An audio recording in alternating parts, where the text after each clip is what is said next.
Hello, friends, and welcome to the Exams Made Simple. And we are back again with the Hindu Complete Newspaper Analysis for 9th of April 2021. तो 9 अप्रैल 2021 का the Hindu newspaper analysis देखेंगे। शुरू करने से पहले अगर आपको वीडियो पसंद आती है फ्रेंड्स तो प्लीज़ उसको लाइक किया करिए। उसमें शर्माने वाली कोई बात नहीं रहती है ना, हमें भी अच्छा लगता है अगर आप उसको लाइक करते हैं, शेयर करते हैं। So that is from your side. And हमने सी सैट की और current affairs revision series start किया, जिसको ज्वाइन करना है नीचे लिंक्स दी हैं डिस्क्रिप्शन कमेंट में, आप वहाँ से ज्वाइन कर सकते हैं। पुराने सारे लेक्चर्स आप देख पाएंगे। शुरू करते हैं आज के सवालों के साथ, जिनके जवाब आपको देने हैं। पहला सवाल है, INS Sarvekshak sometimes seen in news recently is what. इनमें से क्या है INS Sarvekshak? Options are offshore patrol vessel, hydrographic survey ship, Indian naval submarine base या deep submergence rescue vehicle. Question number 2 is which of the following organisations are known as the Bretton Wood twins. तो इनमें से कौन सी organisations को Bretton Woods twins कहा जाता है? Options are IMF and WTO, IMF and World Bank and WTO, IMF या World Economic Forum. Question number 3 मैंने यहाँ पे डाला ही नहीं है, ठीक है ना। तो these are the 2 questions for which you have to answer today. तो तीसरा क्वेश्चन आज नहीं डाला है मैंने। सो इन दो का ही आंसर करिए, इजी क्वेश्चंस हैं, very easy questions. And let's see the map of today. आज का मैप देख लेते हैं जो हमको डिस्कस करना है। तो today's map which I have taken is the Persian Gulf and the region surrounding it. तो पर्शियन गल्फ और उसके आसपास का जो रीजन है काफ़ी इंपॉर्टेंट है। अभी हमने लास्ट 3 दिन में अच्छी अच्छी एक्सरसाइजेस की हैं, जैसे हमने अंडमान एंड निकोबार आइलैंड्स देखा, पूरा अटलांटिक सी के पूरे अटलांटिक ओशन के पूरे हमने वो देखे, जितने भी आइलैंड्स थे। पैसिफिक के आइलैंड ग्रुप देखे हमने, इंडियन ओशन के आइलैंड ग्रुप देखे। Now this is the term for Persian gulf.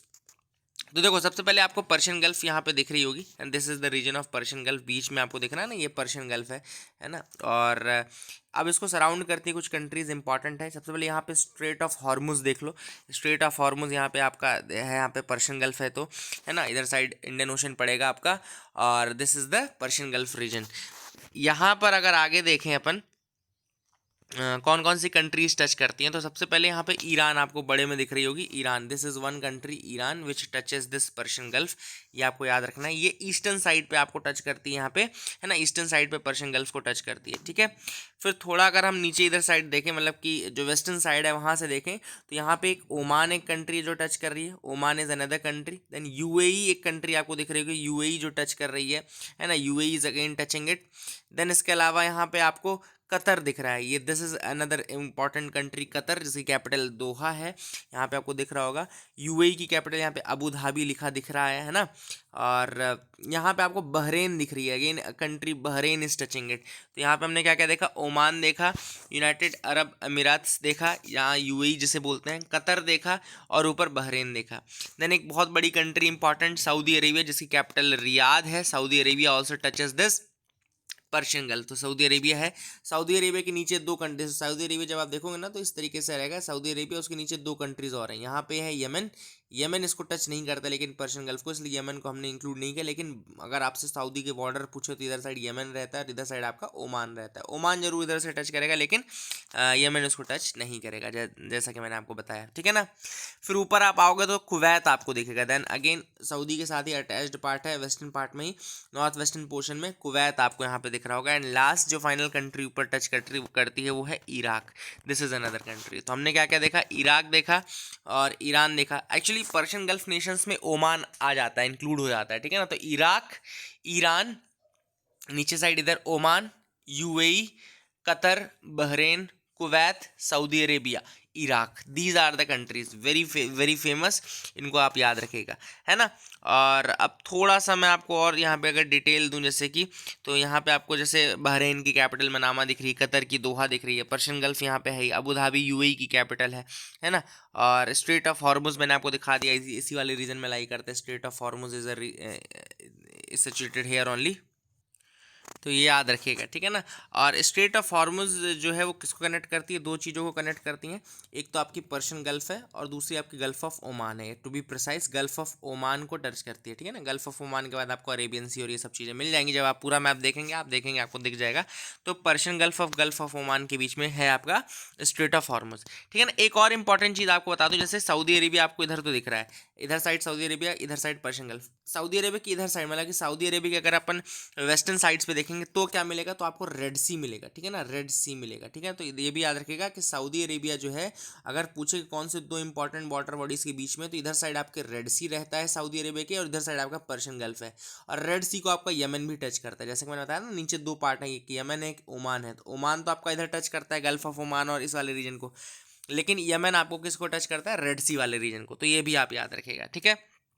फिर से मैं आपको एक बार इसका पूरा ओवरऑल दिखा देता हूँ। देखो कैसे ऊपर से इधर ईरान टच कर रहा है। ईरान में हमने देखा, ईरान में एक और कुछ इंपॉर्टेंट जगह, जैसे कि यहाँ बंदर अब्बास देख लो, ये बंदर अब्बास है ना, तो ये भी इंपॉर्टेंट है, ईरान का ही पार्ट है ना। और आपका इधर साइड, इधर ही नीचे आपको चाबहार दिखेगा जो कि गल्फ ऑफ ओमान पे है, गल्फ ऑफ ओमान पे चाबहार आपको दिखेगा जो कि गल्फ ऑफ ओमान पे है। और उसके पहले आपको ये स्ट्रेट ऑफ हॉर्मुज मिलता है जो कि पर्शियन गल्फ ऑफ, इसके बाद जस्ट इसके बाद गल्फ ऑफ ओमान शुरू हो जाता है, तो गल्फ ऑफ ओमान को टच करता है, ठीक है ना। और फिर हमने नीचे की जब कंट्रीज़ की देखी तो यहाँ पे आपको दिख रहा होगा, ये आपका ओमान वाला पार्ट है ना, ओमान वाला part, precisely gulf of Oman, लेकिन पर्शियन गल्फ अपन बोलते हैं कि गल्फ कंट्रीज़ में ही आता है ये, इसलिए। देन यहाँ पे आपका यूएई, यूनाइटेड अरब एमिरेट्स, जिसकी कैपिटल है क्या, अबू धाबी, ठीक है ना। फिर हमने ऊपर देखा यहाँ पे एक देखो, यूएई के आगे यहाँ पे मारवा एक पोर्ट भी है, मारवा करके एक पोर्ट है, ये भी इंपॉर्टेंट है। देन कतर हमने देखा, कतर की कैपिटल दोहा हमने देखी, ठीक है ना। एंड इसके अलावा यहाँ पे ऊपर आप देखेंगे तो Bahrain, this is again Bahrain and Manama, Manama is the capital of that.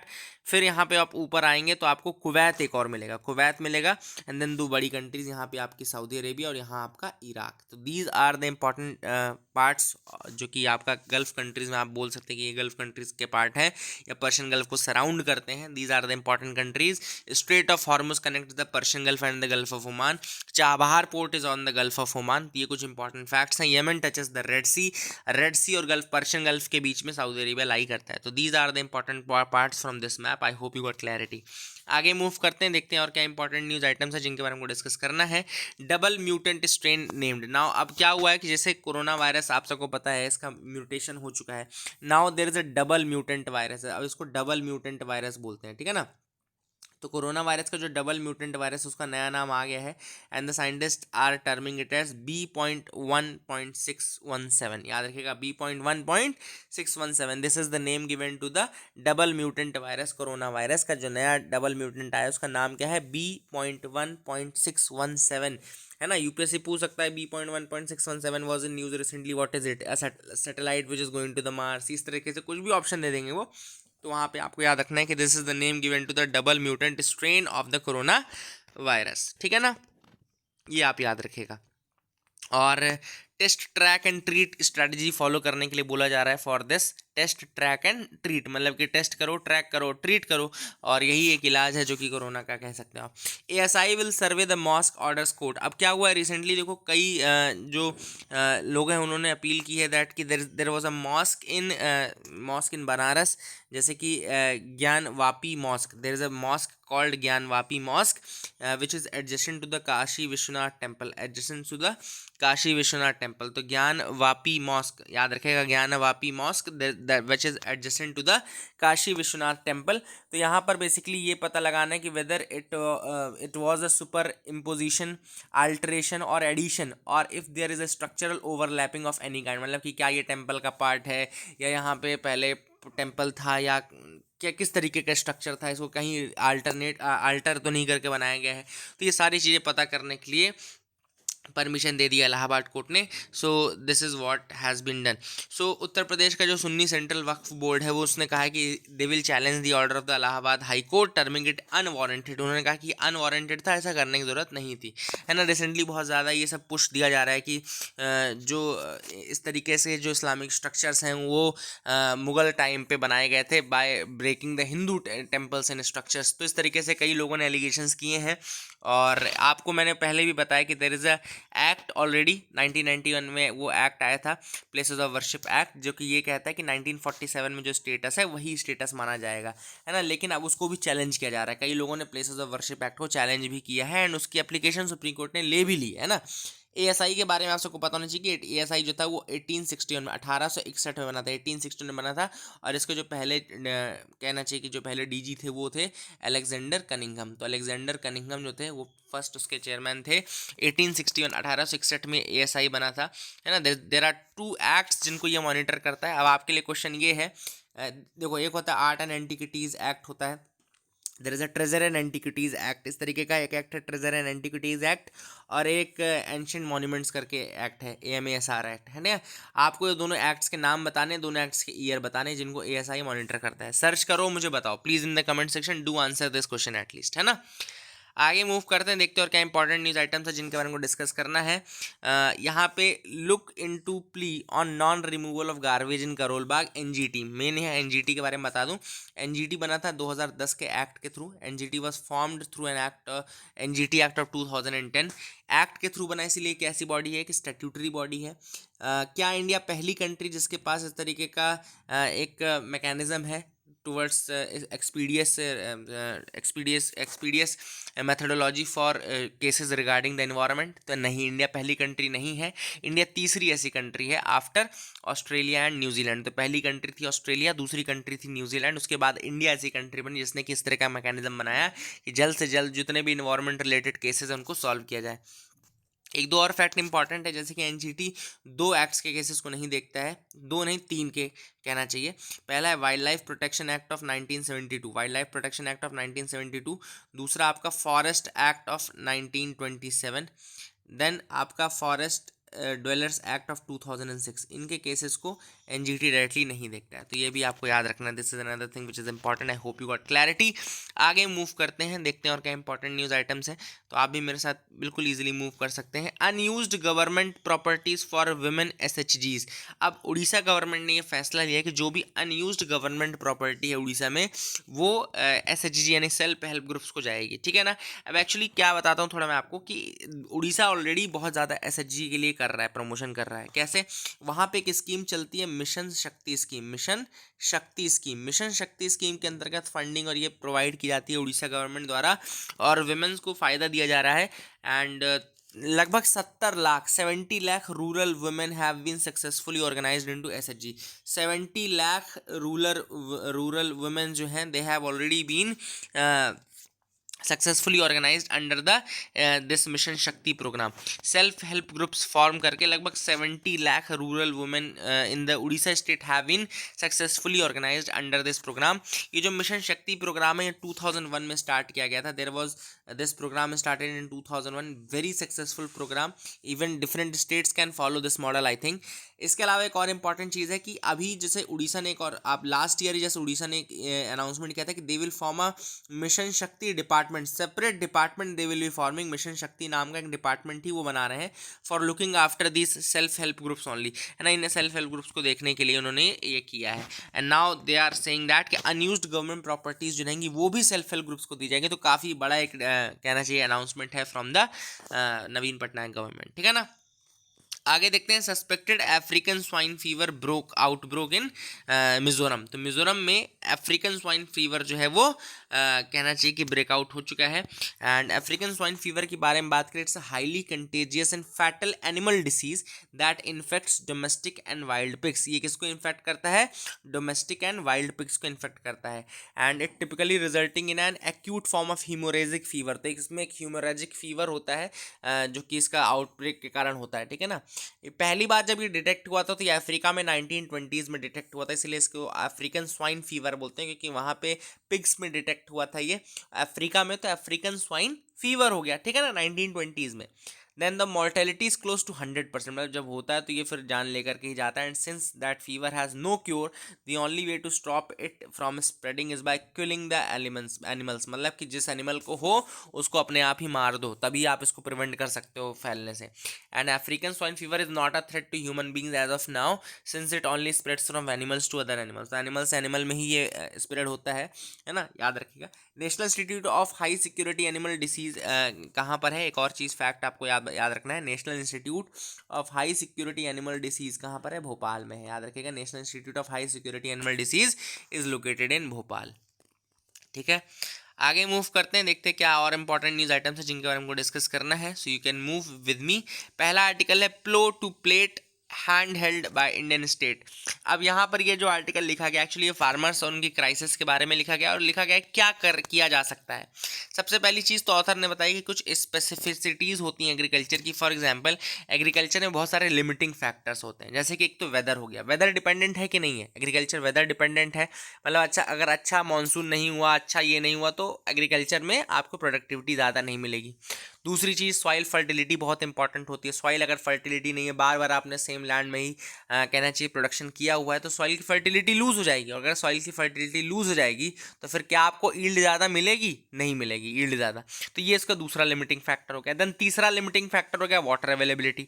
Obvious सी बात है, वाटर टेबल में वाटर होना चाहिए, नीचे पानी होना चाहिए, रूट्स जाएंगे, सब कुछ होगा, तो वाटर अवेलेबिलिटी बहुत important factor. That increasing returns to scale are very difficult to achieve in farming. इसीलिए जो रिटर्न्स हैं वो बहुत मुश्किल से एग्रीकल्चर में मिलता है। ऐसा बहुत ही मतलब छोटे मिडिल और इस तरह के किसान को बहुत कम मिलेंगे जो बहुत ज़्यादा प्रॉफिट कमा रहे हो, ठीक है ना। Therefore, all this thing highlights one thing, that there should be a right public investment in agriculture। इसीलिए ये सारी चीज़ें किसकी तरफ पॉइंट आउट करती हैं? ये चीज़ें पॉइंट आउट करती हैं कि एक बढ़िया पब्लिक इन्वेस्टमेंट की ज़रूरत है टुवर्ड्स एग्रीकल्चर। एक बढ़िया एग्रीकल्चर की तरफ एक बढ़िया पब्लिक इन्वेस्टमेंट की ज़रूरत है, ठीक है ना। Now author says about balance of power. कैसे बैलेंस ऑफ पावर? ऑथर ने कहा कि जो ट्रेडर्स होते हैं, जो इस तरह के मनी लेंडर्स होते हैं, उनकी तरफ बहुत ज़्यादा शिफ्टेड एग्रीकल्चर, क्योंकि वहाँ पे देखो क्रेडिट की इतनी अच्छी फैसिलिटीज़ है नहीं, तो वहाँ पे लेना क्या किससे पड़ता है? लोन मनी लेंडर से लेना पड़ता है। मनी लेंडर्स जो है वो 60 to 120% इंटरेस्ट रेट पे लोन देते हैं, कई बार 60 से लेकर के 120% तक लोन देते हैं। अब देखो कोई भी फार्मर अगर 60 से 120% इंटरेस्ट पे लोन लेगा तो बेचारा चुकाए खाएगा क्या और बचाएगा क्या और चुकाएगा क्या, है ना। ऑब्वियस सी बात है ना। तो जब वो रीपे करता है तो ही gets in trap of that, and इसको बोलते हैं डेट ट्रैप। आपने मदर इंडिया देखी कि नहीं देखी? मदर इंडिया मूवी देखना, तो उसमें चक्रवृद्धि ब्याज बोलते हैं उसको। चक्र मतलब कि कंपाउंड इंटरेस्ट जो रहता है वो इतना गड़बड़ रहता है कि वो पूरी लाइफ टाइम उसके यहाँ नौकरी करेगा ना, तो भी वो उस इंटरेस्ट से बाहर नहीं हो पाएगा। तो mother India, you should see that movie, that's a brilliant movie. Sunil Dutt की मूवी है ना, that's a brilliant movie and you should see that. Now the repayment due are adjusted through exploitative practices in the input, output, labor, land lease markets etcetera. तो इसमें फिर उनके land को गिरवी रख दिया जाता है, धीरे धीरे वो अपने लैंड लूज ही कर देते हैं मनी लेंडर्स को। तो कुल मिला के मनी लेंडर्स इस तरीके से पूरी ज़मीन हड़प लेते थे, ठीक है ना। ना तीसरा जो पॉइंट ऑथर ने यहाँ पे बोला है वो है डाइवर्सिफाइंग द पब्लिक प्रोक्योरमेंट। अब देखो होता क्या है कि एफसीआई या सीएसीपी जो है, एफसीआई जो है वो 1964 के एक्ट के थ्रू 1965 में बना था, और सीएसीपी जो है वो 1985 से काम कर रहा है।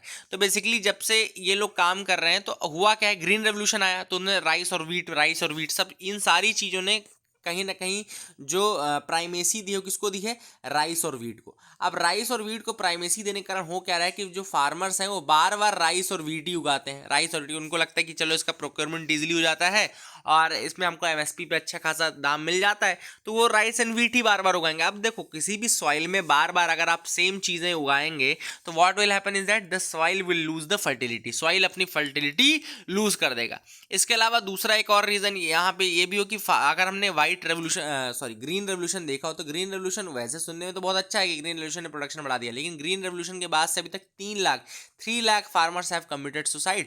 तो why is it so that even after such a big revolution, is even after increasing the production so much, आपके पास सब कुछ है लेकिन 3 लाख से ज़्यादा फार्मर्स ने सुसाइड कर लिया है? इसका रीज़न सिंपल सा ये कि इट हैज़ इम्पैक्टेड, मतलब इसने हेल्प ज़्यादातर बड़े फार्मर्स की है जिनके पास इनफ रिसोर्सेज थे for agriculture, irrigation, high yielding varieties, high yielding ये सारी चीज़ें ले सकते थे, जो सीड्स अच्छी क्वालिटी के ले सकते थे, उनको तो फ़ायदा किया, लेकिन स्मॉल एंड मार्जिनल फार्मर्स को जब बहुत ज़्यादा फ़ायदा नहीं हुआ। प्लस वो इतनी स्केल में उगा भी नहीं पा रहे थे ना जितने स्केल में साले ये आपके जो ये छोटे किसान हैं बेचारे, ये इतनी मात्रा में नहीं उगा पा रहे थे, ठीक है ना। ये इतनी मात्रा में नहीं उगा पा रहे थे। बड़े किसानों ने बहुत ज़्यादा फ़ायदा लिया, उन्होंने इनफैक्ट लेबर्स की तरह एम्प्लॉय करके बहुत ज़्यादा इनको चूसा भी, है ना। इनका भी काफ़ी ज़्यादा शोषण किया गया छोटे किसानों का, और छोटे जो लैंड वर्कर्स थे उनकी ज़मीनों को तो हड़पा ही उन्होंने, बड़े जो ज़मींदार थे, और दूसरा उनके उसके थ्रू फ़ायदा भी उन्हीं को मिला, है ना। पूरा ग्रीन रेवोल्यूशन का फ़ायदा बड़े वाले ले गए, छोटे वाले बेचारे हमारे मेहनत करते रह गए बस। So that is the problem with that, है ना। And this is very unfortunate for this country also, very very unfortunate for this country.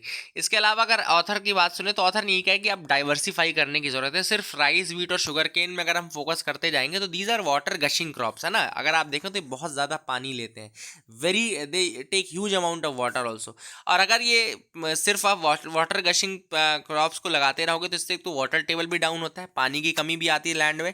दूसरा कि जो फार्मर्स हैं वो भी इसी को उगाते रहते हैं, सॉइल फर्टिलिटी लूज करता है, and then ultimately it impacts them only, ठीक है ना। तो ये चीज ऑथर ने कही कि डाइवर्सिफाई करने की जरूरत है, and then ensuring a steady market. Now author is saying that कि भैया आप क्यों पीछे पड़े हुए हो कि प्राइवेट करें, ये करें, आप अपना ही कंजम्पशन बढ़ा दो ना। आप उसको बता दो कि भाई आप एक बेंचमार्क सेट कर दो कि कितना आप प्रोक्योर करोगे। फॉर एग्जांपल आपने बोल दिया कि हम पीडीएस के थ्रू 40% प्रोक्योर करेंगे, या जो भी आपने बोल दिया है ना, जैसे पीएम आशा स्कीम है, प्रधानमंत्री अन्नदाता आय संरक्षण अभियान, तो at least they will have a definite amount of पे। आप मुझे प्रधानमंत्री अन्नदाता आय संरक्षण अभियान के पॉइंट्स लिख के बताएंगे कमेंट सेक्शन में, पीएम आशा के पॉइंट्स आप मुझे कमेंट सेक्शन में लिख के बताएंगे, this is an homework for you, please do that, ठीक है ना। तो अब होता क्या है, देखो पीएम आशा के थ्रू उनको पता है कि एक फिक्स्ड अमाउंट उनको एटलीस्ट मिल जाएगा, है ना। तो एक मिनिमम अमाउंट जब उनको गारंटीड रहेगा तो वो भी ज़्यादा अच्छे से काम कर पाएंगे एंड उनका भी थोड़ा फायदा होगा। इसके अलावा उन्होंने एक और सजेशन दिया ऑथर ने कि जैसे आप प्रोक्योर करो और उस प्रोक्योरमेंट के बाद जो भी आप प्रोक्योर कर रहे हो, फॉर एग्जाम्पल वीट, राइस या सिरल्स, जो भी आप पल्सेस जो भी प्रोक्योर कर रहे हो, आप उसको किसको दे सकते हो, आप उसको आंगनवाड़ी में यूज़ कर सकते हो, आप उसको मिड डे मील प्रोग्राम्स में यूज़ कर सकते हो, है ना। इन सब का बेनिफिट आपको ऑलरेडी मिल जाएगा, तो that will be very very useful for the students also, और इससे फ़ायदा भी होगा और फार्मर्स को एक इनकम भी मिल जाएगी, ठीक है ना। सो ऑथर ने वही कहा कि एग्रीकल्चर को अगर आपको इन्हांस करना है तो आपको पब्लिक प्रोक्योरमेंट और पब्लिक इन्वेस्टमेंट के थ्रू ही करना पड़ेगा, ना कि आप उसको प्राइवेट के लिए और ज़्यादा ओपन कर दो, ठीक है ना। अगला जो आर्टिकल है वो है explaining Pakistan flip flop on trade with India. अब अभी रिसेंटली पाकिस्तान ने एक दिन ऑर्डर दिया, पाकिस्तान की जो ईईसी है यानी कि इकोनॉमिक कोऑर्डिनेशन कमेटी है, ईसीसी है sorry, ECC economic coordination committee, मैं आपको बता देता हूँ। इकोनॉमिक कोऑर्डिनेशन कमेटी ने एक दिन बोला कि भैया हमको 3 चीज़ें आपसे चाहिए। पहली चीज़ हमको चाहिए कॉटन, दूसरी चीज़ हमको चाहिए शुगर, तीसरी चीज़ हमको चाहिए यार्न, ठीक है। तो cotton, sugar and yarn, these are the 3 things that we want from you. India के साथ हम ट्रेड शुरू करेंगे। अगले दिन उनका फिर से एक बयान आया, अप्रैल फुल बनाया उन्होंने बोला कि भैया कल तो हम अप्रैल फुल बना रहे थे, हमको ये तीनों चीज़ें आपसे नहीं चाहिए, हम पहले जब तक दूसरी चीज़ें नहीं सुधरेंगी तब तक आपसे ट्रेड रिलेशंस नहीं करेंगे। अब उसका एक एनालिसिस ऑथर ने किया कि देखो पहली चीज़ तो कि जो वो 3 चीज़ें मांग रहे थे, कॉटन और शुगर और यार्न, यानी कि ये जो 3 चीज़ें वो मांग रहे थे, पहली चीज़ ये उस लिए नहीं मांग रहे थे कि उनको रिलेशन अच्छे करने थे, ये उसलिए मांग रहे थे क्योंकि उनके वो ज़रूरत थी इन सारी चीज़ों की। अब वो चीज़ें ऑथर ने यहाँ पे एक्सप्लेन की है। फॉर एग्जाम्पल यहाँ पे हम शुरू से देखते हैं, टेक्सटाइल, शुगर और कॉटन, ये 3 चीज़ें हैं जो कि वहाँ पे मेजर इंडस्ट्रीज़ हैं। यहाँ पे जो कॉटन एक्सपोर्ट है, टेक्सटाइल इंडस्ट्री है और शुगर इम्पोर्ट्स हैं, एक्सपोर्ट्स हैं, ये 3 वहाँ की मेजर इंडस्ट्रीज़ हैं पाकिस्तान की। लेकिन वहाँ पर आप अगर देखो, वहाँ के इकोनॉमिक सर्वे को अगर पढ़ो तो काफ़ी ज़्यादा वहाँ पे अब डिक्लाइन हो रहा है in the cotton, in the sugar cane production. They have declined bye 6.9% and 0.4%, यानी कि कॉटन का प्रोडक्शन 6.9% डिक्रीज हुआ है एंड शुगर केन का प्रोडक्शन 0.4% डिक्रीज हुआ है। Sugar exports have also decreased bye over 50%, मतलब शुगर के एक्सपोर्ट्स भी अगर आप देखो तो लगभग 50% से डिक्रीज हो गए। Then cotton cloth, knitwear, bedwear, readymade garments form of the core Pakistan textile basket, ये पाकिस्तान के कोर टेक्सटाइल बास्केट, मतलब वहाँ की टेक्सटाइल इंडस्ट्री भी कॉटन पे डिपेंड करती है और वहाँ पे भी हमको डिक्लाइन देखने को मिला है। They have seen the disruptions and decline in the exports and production. तो कुल मिलाकर के उनको ज़रूरत थी इन सारी चीज़ों की, ठीक है ना। ऑथर ने ये बोला कि they had a dependency of that and therefore उन्होंने कोई रिलेशन इंप्रूव करने के लिए नहीं मिला था, बोला था ये। तो पाकिस्तान का कॉटन एक्सपोर्ट घट रहा था, पाकिस्तान का कॉटन एक्सपोर्ट का डोमिनो इफेक्ट आपको पाकिस्तान के ओवरऑल टेक्सटाइल और गारमेंट इंडस्ट्री में देखने को मिल रहा था, इस कारण से उनको कॉटन चाहिए था। शुगर का प्रोडक्शन घट गया था, शुगर के एक्सपोर्ट घट गए थे, इसलिए उनको उनकी शुगर इंडस्ट्री में भी क्राइसिस चल रहा था एंड देयरफॉर उन्होंने प्रायोरिटाइज किया था इन सारी चीज़ों को लेने के लिए। लेकिन उनको यू टर्न लेना पड़ा बिकॉज पूरे एशिया का एक फीचर ये है कि यहाँ पे पॉलिटिक्स डोमिनेट करती है the trade and economy also. तो ट्रेड एंड इकोनॉमी के ऊपर कौन डोमिनेट करता है इंडिया में या पाकिस्तान में या पूरे एशिया में, वो है पॉलिटिक्स। तो यहाँ पे भी वही हुआ कि पॉलिटिक्स वॉज ओवर, मतलब ज़्यादा हावी हो गई इकोनॉमी और ट्रेड के ऊपर एंड देयरफॉर जो पूरी डील थी वो पूरी कैंसिल हो गई, ठीक है ना। आगे मूव करते हैं, देखते हैं और क्या इंपॉर्टेंट न्यूज आइटम्स है। India silent on the back channel dialogue. अब बैक चैनल डायलॉग या बैक चैनल डिप्लोमेसी क्या होती है, मैं थोड़ा आपको बता देता हूँ। देखो बहुत इजी है। बैक चैनल डिप्लोमेसी को ट्रैक टू डिप्लोमेसी भी बोलते हैं, याद रखेगा। बैक चैनल डिप्लोमेसी को ट्रैक टू डिप्लोमेसी भी बोलते हैं। ट्रैक टू डिप्लोमेसी का मतलब क्या होता है कि इसमें non governmental, informal, unofficial contact बनाए जाते हैं, ठीक है ना। जैसे सिटीजन सिटीजन हो गया, सिविल सोसाइटी हो गया, ये non government actors, informal actors, unofficial contacts, इनके थ्रू होती है बैक चैनल डिप्लोमेसी, ठीक है ना। बैक चैनल डिप्लोमेसी को क्या बोलते हैं, ट्रैक टू डिप्लोमेसी। ये एक इनफॉर्मल डिप्लोमेटिक कन्वर्सेशन है दो पार्टीज के बीच में। इनफॉर्मल है इसीलिए नॉन गवर्नमेंट एक्टर्स के बीच में होता है। नॉन गवर्नमेंट एक्टर्स मतलब इसमें गवर्नमेंट का रोल नहीं रहता, इनफॉर्मल होता है। अनऑफिशियल कॉन्टैक्ट्स के बीच में ये होती है ट्रैक टू डिप्लोमेसी। वहीं पे अगर गवर्नमेंट या गवर्नमेंट सोर्सेज, ऑफिशियल सोर्सेज से होगी तो उसको ट्रैक वन डिप्लोमेसी बोलेंगे, ठीक है ना। उसको that is the track one diplomacy, इसीलिए इसको ट्रैक टू बोलते हैं क्योंकि ये नॉन गवर्नमेंट के थ्रू होती है। तो ट्रैक वन हो गया आपका गवर्नमेंट के थ्रू, ट्रैक टू हो गया आपका नॉन गवर्नमेंट के थ्रू, ठीक है ना। तो ये आप याद रखिएगा, this is another thing, good learning, I hope you got clarity. आगे मूव करते हैं, देखते हैं और क्या इंपॉर्टेंट न्यूज आइटम्स है जिनके बारे में हमको डिस्कस करना है। नो एडहॉक जजेस in place of regular recommendations. अब सुप्रीम कोर्ट ने क्या किया है, एक प्लान को तो एग्री किया है कि भैया आप रिटायर्ड जजेस को एडहॉक जजेस के बेसिस की जगह के रूप में आप उनको अपॉइंट करो, लेकिन उन्होंने कि ये रूल नहीं बनना चाहिए। रादर जो कोलिजियम का मतलब कहना चाहिए सारे रिकमेंडेशंस थे उनको फुलफिल करके जल्दी से जल्दी इनकी जो वैकेंसीज है उनको फिल करने की कोशिश करनी चाहिए। एडहॉक जजेस के रूल के रूप में कॉन्स्टिट्यूशन में कुछ प्रोविजंस हैं, बिल्कुल हैं। 224A आर्टिकल जो है, 224A करके जो आर्टिकल है वो बोलता है अपॉइंटमेंट ऑफ रिटायर्ड जजेस of sitting at sitting of high court. मतलब जो रिटायर्ड जजेस हैं उनको आप हाई कोर्ट में सिटिंग जजेस के रूप में बैठा सकते हो। ये एडहॉक जजेस का मैकेनिज्म 224A में कॉन्स्टिट्यूशनली मेंशन्ड है। तो आर्टिकल ये बोलता है कि the chief justice of high court, ये पावर किसके पास है, chief justice of high court for any state may at any time with the previous consent of the president. President का प्रीवियस कंसेंट लेना पड़ेगा। तो हाई कोर्ट का जो chief justice है with the previous consent of the president may request any person who has held the office of जज of that court और any other high court. मतलब या तो उस कोर्ट का या किसी और हाई कोर्ट का भी अगर कोई जज है तो उसको एडहॉक जज के रूप में काम करने के लिए बोला जा सकता है by the high court chief justice on the previous मतलब कि assent of consent of the president. तो मतलब प्रेसिडेंट का कंसेंट होना चाहिए, उसके बाद अगर आपका हाई कोर्ट का जज चाहे, chief justice of the high court चाहे तो वो किसी भी अर्लियर मतलब कि कोई किसी भी रिटायर्ड जज को या उस कोर्ट के या किसी दूसरे कोर्ट के भी, उनको अगर चाहे तो रिक्वेस्ट कर सकता है कि आप एडहॉक जज की पोजीशन लें। 224A इसको याद रखना।